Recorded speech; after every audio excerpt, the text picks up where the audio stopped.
Tumpahan minyak mentah diduga terjadi di wilayah offshore lepas pantai perairan Idiraya, Kabupaten Aceh Timur. Belum diketahui penyebab pencemaran itu, namun akibat tumpahan minyak dikhawatirkan dapat mengancam ekosistem laut dan mata pencarian nelayan di wilayah tersebut. Tumpahan minyak diperkirakan terjadi di titik koordinat 5 derajat 18.27, 144 lintang utara dan 98 derajat 2 poin 5.946 bujur timur. Tampak dari video amatir, petugas bersama kapal pembersih minyak atau tugboat dari Pertamina mulai mendatangi lokasi tumpahan minyak untuk melakukan proses pengerjaan oil boom atau pengepungan tumpahan minyak. Menurut keterangan nelayan setempat, tumpahan minyak telah terjadi beberapa hari lalu.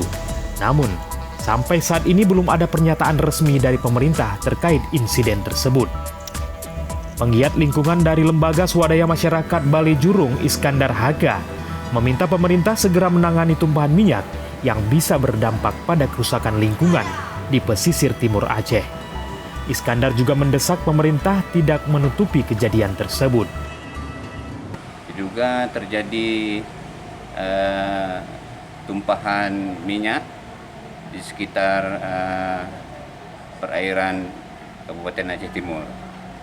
Dengan tumpahan minyak ini tentu akan mempengaruhi biota laut dan sosial budaya ekonomi masyarakat.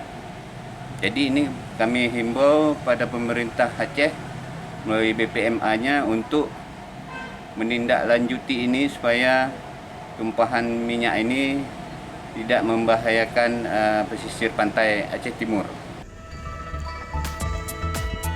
Pemerintah Aceh juga didesak segera mengatasi masalah tumpahan minyak tersebut, sehingga tidak ada lagi tumpahan minyak yang masih mengapung atau mengendap.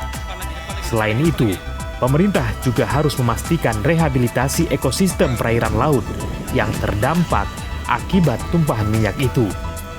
Dari Aceh Timur, Tim Liputan Aceh Video.